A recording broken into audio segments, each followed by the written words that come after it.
আজকের গল্প গোপন প্রেম। আমার বিয়ের জন্য আমার মা পাত্রীর খোঁজ করছিল।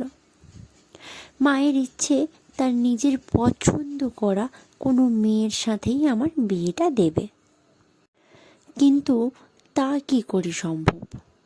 আমি তো অলরেডি পছন্দ করেই বসে আছি একজনকে, তার প্রেমে হাবুডুবু খাচ্ছি। এদিকে বাড়িতে বলতেও পারছি না, বললেই তো আর রক্ষে নেই, একেবারে তুলকালাম কাণ্ড হবে। ভাবলাম থাক, না বলাই ভালো। এই মুহূর্তে তো আর বিয়ে করছি না, বিয়ে করতে মোটামুটি 1-1.5 বছর বাকি। সুযোগ বুঝে একদিন মাকে সব কথা বলা যাবে, সেটাই ভেবে রেখেছি। আমি তখন দিল্লিতে থাকতাম, একটা ভালো কোম্পানিতে জব করছি। মায়ের সাথে প্রতিদিন ফোনেই কথা হয়। ফোন করে সব কথা শেষে মা একটা কথাই বলবে, তোর বিয়েটা তাড়াতাড়ি দিতে হবে। ভালো মেয়ে আমি খুঁজছি, আমার পছন্দ করা মেয়ের সাথেই তোর বিয়ে দেব। আবার প্রেম টেম করে রাখিসনি তো? কথাটা শুনতে শুনতে রোজ আমি ক্লান্ত, তাই আমিও সেই একই ডায়লগ দিয়েই বলি, মা তুমিও না, আমার উপর কি এইটুকুও বিশ্বাস নেই? তোমার পছন্দ করা মেয়েকেই আমি বিয়ে করব, চিন্তা করো না তুমি। একদিন সকালে ঘুম থেকে তখনও উঠিনি, 7 সকালে ফোন করে মা আমাকে বলল, তাড়াতাড়ি হোয়াটসঅ্যাপ চেক কর, খুব আর্জেন্ট। ঘুম চোখেই মাকে বললাম, সকাল সকাল কি পেয়েছো বলো তো? আবার হোয়াটসঅ্যাপ চেক করতে যাওয়ার কি হলো? আরে একটা মেয়ের ফটো পাঠিয়েছি, ফটোটা দেখ তোর পছন্দ হয় কি না। আমার তো খুব পছন্দ হয়েছে, ভাবছি ওই মেয়ের সাথেই তোর বিয়ে দেব, তুই কিন্তু না করতে পারবি না। আমি অনেক দেখে শুনেই এই মেয়েটাকেই পছন্দ করেছি। ছবিটা ভালো করে দেখে নিয়ে মাকে বললাম, তোমার যখন পছন্দ হয়েছে, আমি না বলেই কি তুমি আমার কথা শুনবে? তা কোথায় বাড়ি, কি করে, সব খুঁটিনাটি খোঁজ খবর নিয়েছো তো? হ্যাঁ, সে সব নিয়েই তো বলছি। আমাদের বাড়ি থেকে 3 কিলোমিটার দূরেই মেয়েটির বাড়ি। যখন জিমে যেতাম তখন থেকেই পরিচয় হয়েছে। ও তার মাকে তুমি জিমে নিয়ে গিয়েও ঘটকালি করছো। এবার বুঝতে পারছি কেন তোমাকে জিমে যেতে মানা করে দিয়েছে। এই তুই বকবক করিস না, আমি কি করব কি না করব তোকে বলতে হবে না, তুই ফোনটা এখন রাখ। কথাগুলো বলেই মা ফোনটা কেটে দিল। আমিও আর না হেসে থাকতে পারলাম না। আমাদের বাড়িতে আছে বলতে মা আর বাবা। আমি আমার বাবা মায়ের একমাত্র ছেলে, কর্মসূত্রে বাইরে থাকি। মা নিজের শরীর স্বাস্থ্যের দিকে একদম নজর দেয় না। চেহারাটা বেশ ভারী হয়ে যাচ্ছিল আগের থেকে। নিজের খাওয়া দাওয়ার ব্যাপারে কোনো কন্ট্রোল নেই। বাবা বললেও বাবার কথা তো শোনেই না। মা আসলে নিজের বাড়িতে নিজেই হোম মিনিস্টার। ডাক্তার তো বলেই দিয়েছেন প্রতিদিন 1 ঘন্টা করে হাঁটতে, কিন্তু কে কার কথা শোনে। বাবা একদিন ফোন করে বলল, আরে তোর মা তো কোনো কথাই শুনছে না, খাবার দাওয়ার তো কোনো বিধিনিষেধ নেই, নিজের পছন্দ মতো রান্না করছে, নিজেও খাচ্ছে আর আমাকেও দিচ্ছে। বলতে গেলেই বলে, খাও তো কিছুই হবে না, এই বয়স এসব কি করলে হবে, তাই না? বেশি বললেই ঝামেলা, তুই একটু বুঝিয়ে বল তো। বাবাকে বললাম, বেশ ঠিক আছে, আমি মাকে বুঝিয়ে বলছি। খাওয়ার দাওয়ার ব্যাপারে কন্ট্রোল করার কথা মাকে বলতে গেলে আমাকে দুটো কথা শুনিয়ে দেবে। তো আমি প্ল্যান করে মাকে বললাম, তুমি জিমে ভর্তি হয়ে যাও, কারণ তুমি তো হাঁটাহাঁটি করবেই না, আর জিমে ভর্তি হলে শরীরচর্চাটাও হবে, আর তুমি নিজেও ভালো থাকবে। আমার কথা মতন মা জিমে ভর্তি হয়েছিল। ওখানে গিয়ে মা কাজের থেকে অকাজ শুরু করলো বেশি। মাস দেড়েক পর জিম সেন্টার থেকে জিমের ট্রেনার ছেলেটি আমাকে ফোন করে জানালো, দাদা, কাকিমার এই জিম টিম করে শরীরচর্চার বদলে অন্য চর্চাই বেশি হচ্ছে। অন্য চর্চা বলতে? আরে দাদা, কথাটা খারাপভাবে নিও না। কাকিমা এমনিতেই ভালো মানুষ, তাই কাকিমার সাথে সবার বন্ধুত্ব হয়ে গেছে।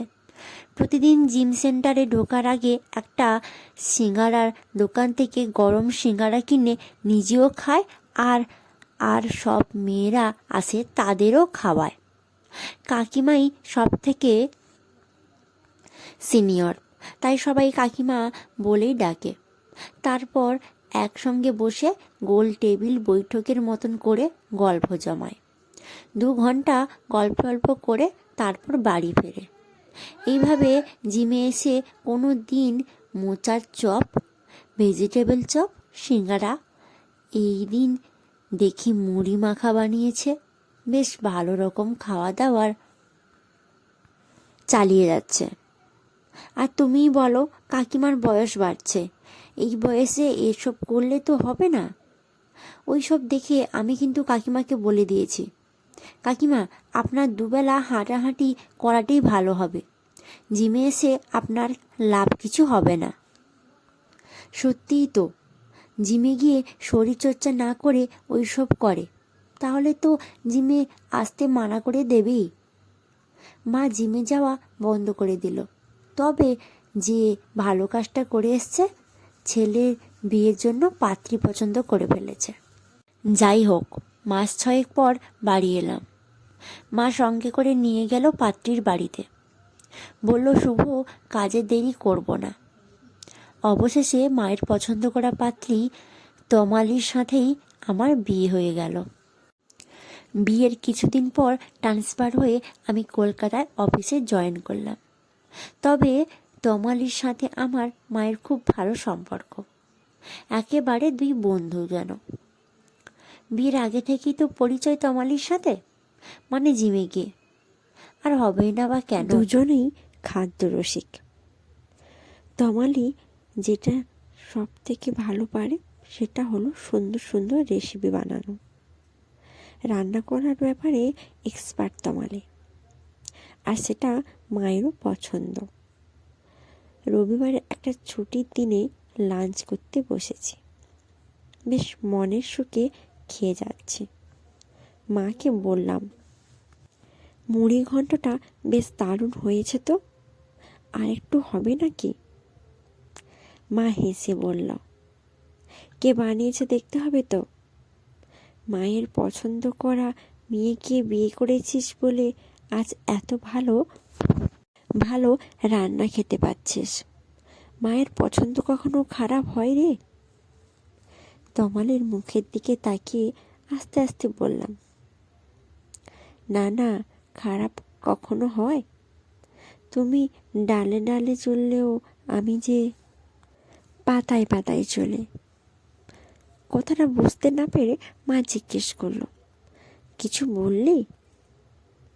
না না, মুড়ি ঘন্টটা ফাটাফাটি হয়েছে, তোমার বৌমা রেঁধেছে বলে কথা। তমালি হেসে ফেলে কথাটা শোনে। তমালি বুঝতে পেরেছে আমি কি বোঝাতে চেয়েছি। তমালি মায়ের পছন্দ করা পাত্রী শুধু নয়, সে যে আমার পছন্দ করাই পাত্রী, মানে আমার প্রেমিকা। গল্পটা তাহলে বলাই যাক। প্রেম করেছি এটা জানতে পারলে মা তখন ঝামালো বাঁধাতো, তাই ফোন দিয়ে আটলাম। আমি প্ল্যান করে মাকে জিমে পাঠাই। তার আগে তমালিকে জিমে ভর্তি করে যেতে বলি। আমার কথা মতো তমালিও ভাব জমিয়ে ফেলে মায়ের সাথে। আমি শুধু তমালিকে বলে দিয়েছিলাম মা সিংড়া খেতে ভালোবাসে। প্রথম দিনই গরম গরম সিংড়া খাইয়ে দিল। ব্যাস, তারপর আমাকে আর সামলাতে হয়নি। তমালি বাদবাকিটা সামলেছে। তারপর আর কি, আমার গল্প ফুরলো, নোটে গাছটি মরল। তবে হ্যাঁ, বিয়ের পর থেকে তমালি মাকে সামলে চলেছে। মা একমাত্র তমালির কথাই শুনে চলে এখন। মায়ের খাবার দাওয়ার ব্যাপারে অনেকটা রাশ টানতে পেরেছে তমালি নিজেই। আবার জিমে ভর্তি হয়েছে মা, সঙ্গে তমালিও। নতুন করে শরীর চর্চা করছে দুজনেই। তবে ফেরার পথে গরম গরম সিঙ্গারা খেতে দুজনেরই কেউ ভোলে না। সমাপ্ত। কলমে সুরজিৎ ঘোষ। যদি আমার গল্পটি আপনাদের ভালো লেগে থাকে অবশ্যই লাইক, শেয়ার এবং কমেন্ট করবেন।